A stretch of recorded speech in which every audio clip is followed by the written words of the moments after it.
कि आपके बच्चों के साथ कल ऐसा ना हो। तो इसलिए इबरतनाक सज़ा सिर्फ प्रिंसिपल साहब को नहीं, दूसरे अधिकारियों की, जिनकी जिम्मेदारी संविधान और कानून ने लगा रखी है कि किसी बच्चे के साथ ऐसा ना हो।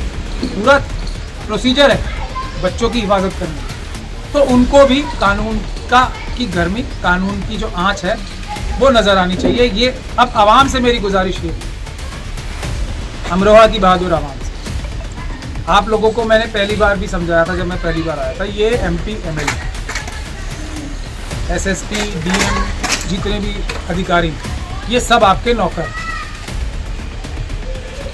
नौकरों को नौकरों की जगह रखने का काम आप लोगों का है, जिसमें हमारे देश की आवाम, खास तौर पे कमज़ोर तबके फेल हो रहे हैं। इसीलिए सब हमारा बेड़ा गर्क हो रहा है।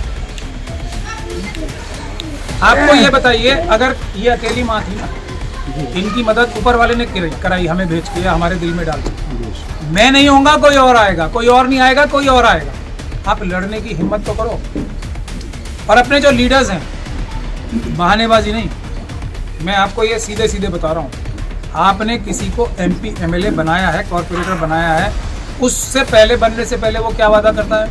मैं चांद तारे आसमान से तोड़ के आपको ला दूंगा, आपको उंगली नहीं लगाने दूंगा, आपके साथ कोई नाइंसाफ़ी नहीं होने दूंगा।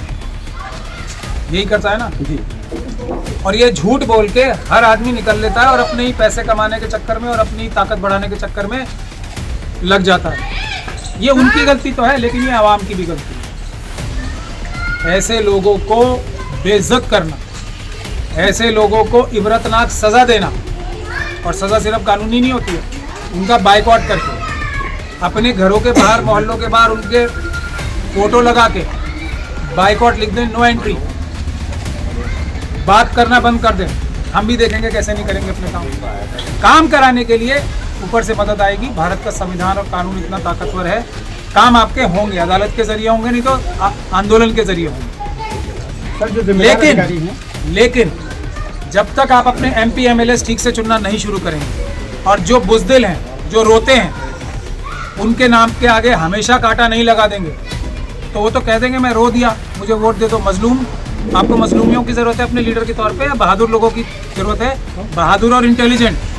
हमें सीधा सवाल आपको अपने लीडर से करना चाहिए, हमें कोई बहाना नहीं चाहिए।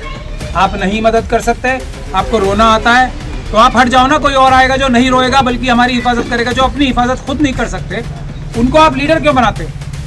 ये बुनियादी बात है। बहानाबाजी नहीं चलनी चाहिए किसी की भी, किसी भी कीमत पे। किसी भी, आप एक छोटा सा कोई सामान लेने जाते हो, वारंटी होती है ना, आप दुकानदार के सर पे चढ़ जाते हो जाके, मुझे मतलब नहीं है, मैंने पैसे दिए, भाई मुझे कोई मतलब नहीं है, तेरी मशीन क्यों खराब हुई, हमें बदल के दे।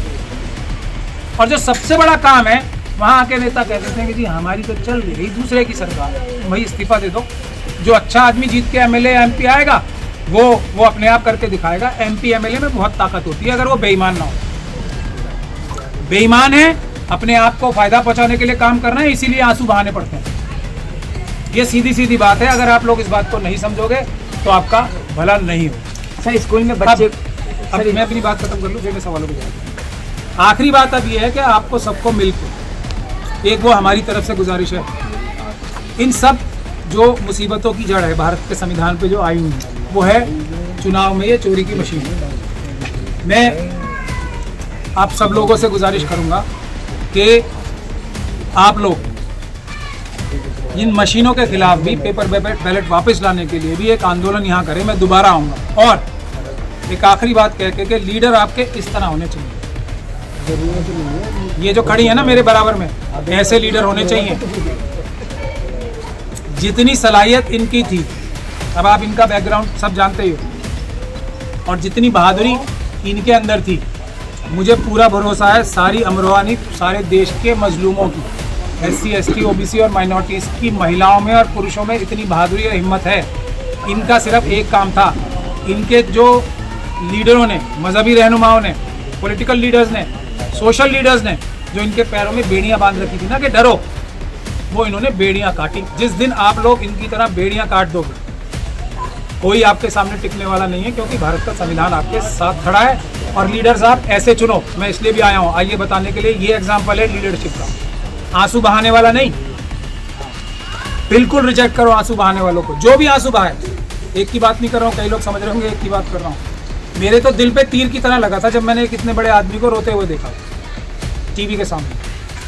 मैं मर जाता, लेकिन मैं मेरे आंसू देखे किसी ने कभी नहीं। इनके आंसू देखे, इनके ऊपर जो मुसीबतों का पहाड़ टूटा। मुझे आप एक आदमी बता दो इस पूरे अमरोहा में जिनके इन्होंने इनकी आंख में आंसू देखे। ये लीडर हैं आपके, और वो चीटर हैं जो आंसू बहाते हैं। सीधी सी बात है। अब आप जो सवाल पूछना चाहते हैं। सर, स्कूल में बच्चे द्वारा बिरयानी ले जाना अपराध कैसे हो गया? हाँ, ये तो छोटी बात है। बिरयानी ले जाना बिल्कुल अपराध नहीं, बिल्कुल अपराध नहीं है अगर वो आपराधिक बिरयानी नहीं ले जा रहा, पहली बात। लेकिन यहाँ मामला उससे 100 गुना बड़ा है। ये बच्चा वो है, दो खासियतें थी इस बच्चे में, और मैं नाम और पहचान जानबूझ के छुपा रहा हूँ क्योंकि वो कानून कहता है। एक तो वो बच्चा अपनी उम्र से ज़्यादा होशियार और समझदार। तो एकलव्य की कहानी तो आपने सबने सुनी होगी जी। मनुवादी चाहते हैं ना जो सबसे अच्छा हो उसका अंगूठा काटे जी। एक इस बच्चे की गलती सबसे बड़ी ये थी कि ये अपने से 2 क्लास ऊपर में था अपनी एज से, तो वो नज़रों में था मनुवादियों के कि ये कैसे आगे निकल जाएगा, इसको खराब करना। दूसरा जो सबसे बड़ा गुनाह उस प्रिंसिपल ने किया है वो झूठा इल्ज़ाम लगाना। ये बच्चा तो नॉनवेज खाता ही नहीं,